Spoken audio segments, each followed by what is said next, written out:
Comienzo, ¿verdad? Pues muchas gracias por este espacio y sobre todo un gusto compartir este espacio con compañeras y compañeros de Chile. A Edgar pues ya lo he encontrado en otros lugares y me parecen como reflexiones muy importantes para generar en conjunto. Eh, Mi presentación se llama Defender las tierras comunales para sortear la catástrofe climática y le he puesto como subtítulo Colonialismo energético en el Istmo de Tehuantepec, Oaxaca, México, que es la última categoría que he estado trabajando en estos últimos meses. Eh, en primer momento quiero dar como un panorama, digamos, un esbozo general del contexto mexicano para situar la importancia y la relevancia que tienen las tierras comunales en digamos, en este país, pero también con respecto a los pueblos indígenas, ¿no?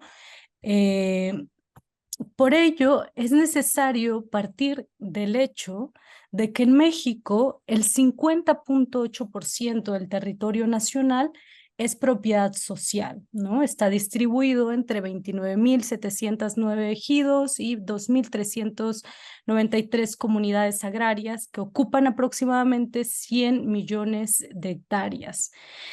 Este dato, pues claro que viene de todo un proceso histórico, digamos, que hizo posible tener ese tipo de propiedad social que pueden ser ejidales, comunales, tierras nacionales, es decir, no son tierras privadas, ¿no? Está claro que dentro de este tipo creo que se me está regresando. A ver, ahora sí. Está claro que todo ese territorio no está habitado por pueblos indígenas, pero sí el caso concreto que vamos a ver, sí hay una relación entre la tenencia comunal, la tenencia ejidal con pueblos indígenas y territorios en cuestión, ¿no? Este es un mapa que nos aproximaría, digamos, a ver, a dimensionar qué decimos, ¿no? Cuando señalamos propiedad social, ¿no? Lo que ustedes ven en colores amarillos y anaranjado, pues se refieren a ejidos y comunidades agrarias, ¿no? Es una aproximación en realidad, ¿no? Porque, por ejemplo, en el centro, en el istmo, hace falta más colores amarillos, ¿no? Pero bueno, es una aproximación. Entonces, la relevancia de ese tipo de propiedad social de la tierra en un contexto de crisis climática, de emergencia climática, esta relevancia surge cuando constatamos que el 70% de los litorales y el 80% de los bosques y las regiones más biodiversas se encuentran en este tipo de propiedad social de la tierra, según el Registro Nacional Agrario, ¿no? Que es una institución gubernamental del Estado mexicano, digamos. Entonces, este dato nos permite hacer esta lectura de que en estos territorios, pues, se identifican las zonas más ricas en biodiversidad y esto cobra mayor relevancia en un contexto de emergencia climática, ¿no? Uno de los aspectos de esta emergencia climática y uno de los aspectos de otra de las crisis que está profundamente relacionada con la crisis que asistimos, pues es el declive de los combustibles fósiles, es la llamada crisis energética a nivel global, ¿no? Es decir, este peak oil del petróleo que se ha anunciado, digamos, desde principios del siglo, que implica el agotamiento de las reservas de combustibles fósiles, pero al mismo tiempo implica que la emergencia climática se agudiza cada vez más por las emisiones, ¿no? De gas de efecto invernadero que en gran medida son provocadas por este tipo de consumo energético fósil, ¿no? Entonces, esta doble relación es sumamente importante y es lo que quiero enfocarme en esta exposición, ¿no? Entonces, frente a esta crisis energética, que vivimos, que es mayor en tanto podemos ver que el 85% del consumo energético a nivel global depende de combustibles fósiles, pues es muy difícil pensar un cese de este consumo de los fósiles cuando hay una profunda dependencia, ¿no? Entonces, ¿qué se está planteando? ¿Qué están planteando los estados, los gobiernos, las corporaciones, las cumbres de cambio climático? ¿Qué están planteando? Uno de los aspectos que están planteando es la transición energética. ¿Y qué significa esto? Significa pasar de fuentes fósiles a fotovoltaicas, a eólicas, a fuentes renovables, fuentes inagotables. Sin embargo, lo que estamos viendo es que esto está generando una serie de problemáticas y de impactos sobre los territorios de los pueblos indígenas. Como una suerte de paradoja, el despliegue de grandes infraestructuras que se supone están encaminadas a la transición energética, están impactando sobre las regiones más biodiversas, ¿no? Del planeta, pero en este caso me voy a enfocar en el caso del Istmo de Tehuantepec en México, ¿no?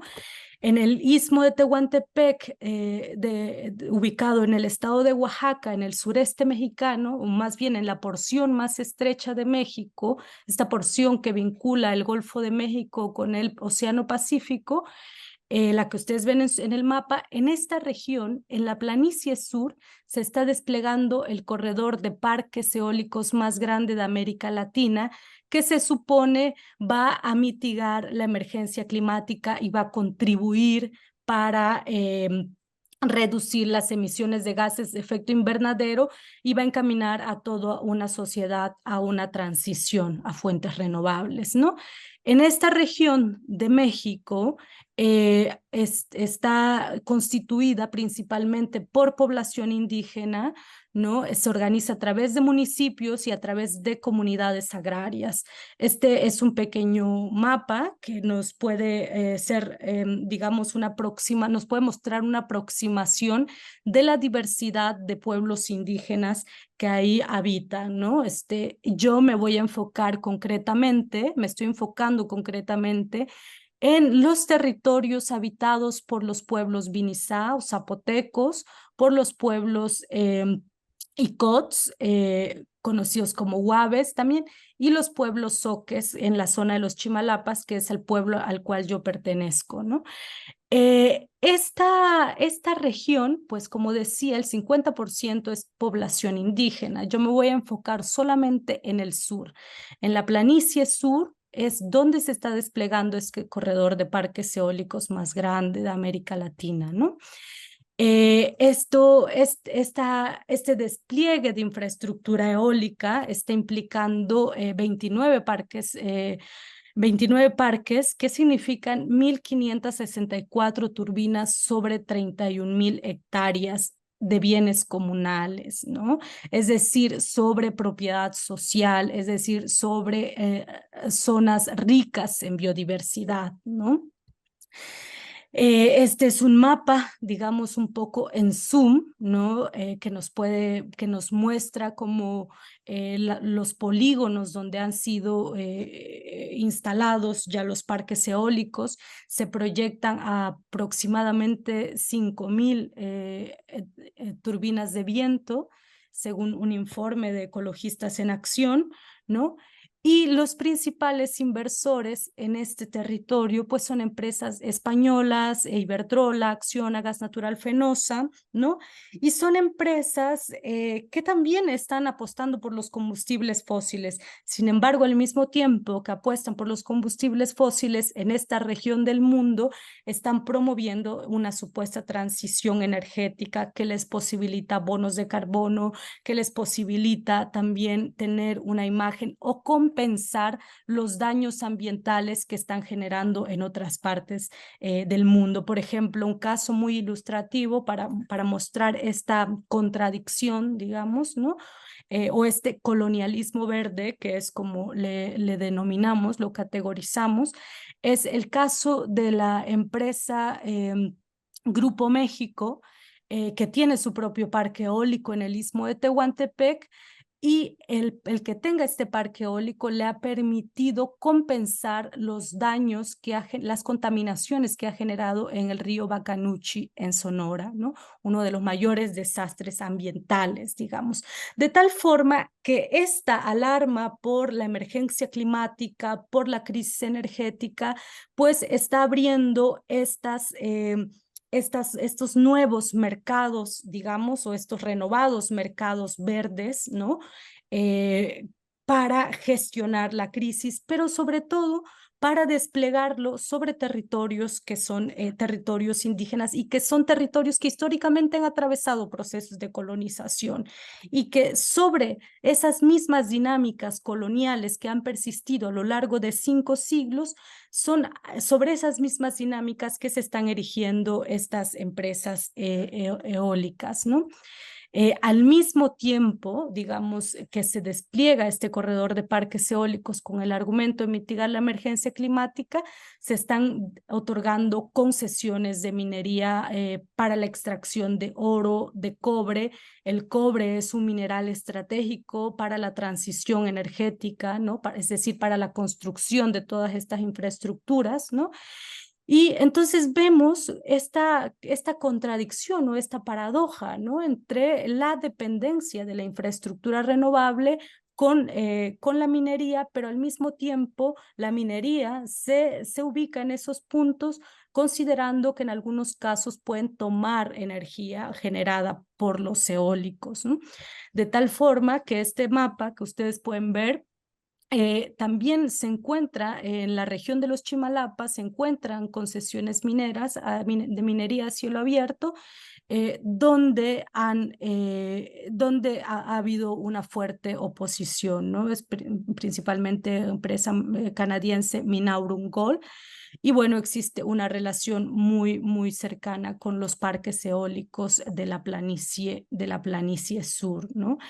Eh, de tal forma que estos proyectos han generado una fuerte oposición, digamos, con el principal argumento de que la tenencia de la tierra comunal está en riesgo, ¿no?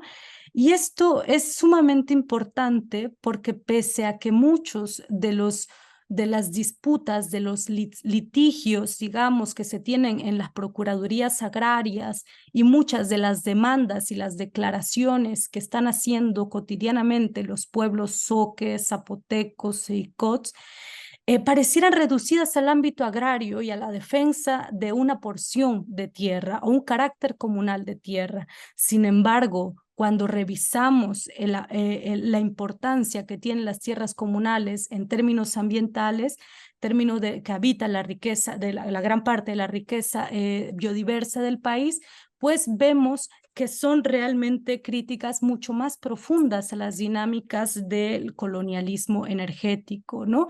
O a los despojos ejecutados por las empresas mineras. También es importante señalar que la relevancia de estas tierras comunales se encuentra en una dimensión histórica, ¿no? Es decir, eh, la tenencia comunal, el carácter comunal reconocido primero en los siglos XVII, principalmente en 1687, y después en un Estado liberal mexicano, ¿no? Independiente, y posteriormente con la Revolución Mexicana, este carácter comunal solo ha sido una estrategia jurídica que los pueblos han peleado para posibilitar toda una forma de existencia vinculada con el territorio, vinculada con los ríos, vinculada con los cerros, pero también ha posibilitado formas de organizaciones sociopolíticas de carácter comunal, ¿no? Es decir, las asambleas como órganos de decisiones, el trabajo comunal como gestión de lo territorial, ¿no? Todo esto ha constituido un entramado de lo comunal, digamos, que tiene una dimensión profundamente histórica y que solo por señalar un aspecto es esta tenencia comunal que queda reconocida dentro del Estado como propiedad social, digamos, pero que va más allá de la propiedad social. Y esto lo constatamos cuando vemos que los procesos de defensa del territorio, pues hay alianzas entre los pueblos zoques, ¿no?, de Chimalapas, que pelean contra la minería, con los pueblos zapotecos e icots de la planicie, que están peleando contra los proyectos eólicos, digamos, ¿no? Y esto con el argumento de que si contaminan las tierras de Chimalapas, van a contaminar los ríos que llegan a las lagunas, icots que llegan al Océano Pacífico, y eso va a imposibilitar la pesca, que es parte de la soberanía alimentaria de la región. Entonces, ahí las alianzas van más allá de las dimensiones agrarias. Y esto es sumamente importante porque con la llegada y el despliegue de todos estos megaproyectos, los conflictos agrarios y las arbitrariedades en las delimitaciones se agudizan, digamos, se agudizan de forma deliberada, porque la Procuraduría Agraria no da solución a los conflictos, ¿no? Como es el caso de Chimalapas. Chimalapas está constituido por 594,000 hectáreas de tierras comunales y está ahorita mismo en disputa de 160,000 tierras con los ejidatarios del lado del estado chiapaneco, ¿no? Entonces, ¿qué han hecho los Chimalapas frente a todo este proceso de despojo? ¿Qué ha hecho el pueblo zoque? Pues una de sus estrategias recientes es proponer áreas naturales voluntarias, les están llamando, que es decir, que los pueblos pueden ceder ciertas áreas, pueden poner ciertas áreas para conservación, siempre y cuando sean los pueblos los que estén gestionando sus territorios y no sean políticas, digamos, que vienen desde arriba hacia abajo y que despojan de la autonomía y de la libre autodeterminación de los pueblos, ¿no? Y de sus derechos territoriales. Entonces, estas lecciones, digamos, todas estas manifestaciones contra estos proyectos eólicos en sí mismo anidan una serie de posibilidades para atravesar esta catástrofe climática, esta crisis energética, digamos, ¿no? Muchas veces se preguntan, ¿y cuáles son esas alternativas y cuáles son esas estrategias? Pues las alternativas y las estrategias están muchas veces ancladas en esas resistencias de larga duración que han posibilitado la existencia de estas tierras comunales, ¿no? Entonces, uno para ir concluyendo, digamos, uno de los puntos que a mí me parece sumamente importante resaltar con estos casos, ¿no? Es primero advertir que los discursos de la emergencia climática en muchos casos están sirviendo para el despliegue de un colonialismo energético, ¿no?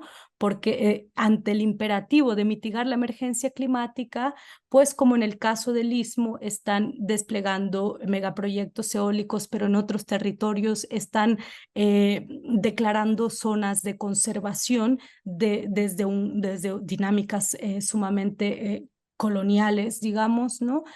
Eso por un lado. Y por otro lado, también decir que cuando hablemos y cuando debatamos seriamente los problemas que nos estamos enfrentando en este siglo XXI en el marco de la emergencia climática, como punto insoslayable deben de estar los derechos indígenas, los derechos territoriales, ¿no? Porque hay una relación histórica, pero también porque hay un gran riesgo, ¿no? Y ese gran riesgo es que entre más se va agudizando la crisis, más se van agudizando también las dinámicas de despojo y las dinámicas de exterminio y las dinámicas genocidas, ¿no? ¿Por qué? Porque digamos, la jerarquía de racialización sigue presente, sigue más presente, y los pueblos indígenas siguen siendo estos territorios destinados a sacrificar, ¿no? Destinados a conceder para una vez más aplicar estas falsas soluciones para las emergencias climáticas, ¿no? O para las crisis energéticas. Entonces, para mí es importante poner la tenencia comunal de la tierra, ¿no? Frente a procesos de privatización y la importancia de los derechos indígenas, ¿no? Para arribar realmente a una justicia climática. Pues muchas gracias, Jess Conchepa.